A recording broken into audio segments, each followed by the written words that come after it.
You are looking at Julian's pronunciation guide, where we look at how to pronounce better some of the most mispronounced words in the world, like this other curious word. But how do you say what you're looking for today? We are looking at how to pronounce this name. We'll be looking at how to say more confusing names from ancient Greece and Greek mythology as well. Stay tuned. In English it's said as Agnodice, Agnodice. Stress on that second syllable. For reference, in Greek it's said as Agnodiki, Agnodiki.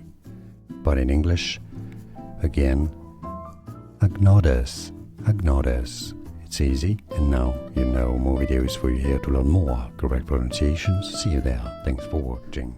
Here are more videos on how to pronounce more confusing words and names too many mispronounced. Like this video if you found it useful. I appreciate your support. I'll see you soon, and thanks for watching.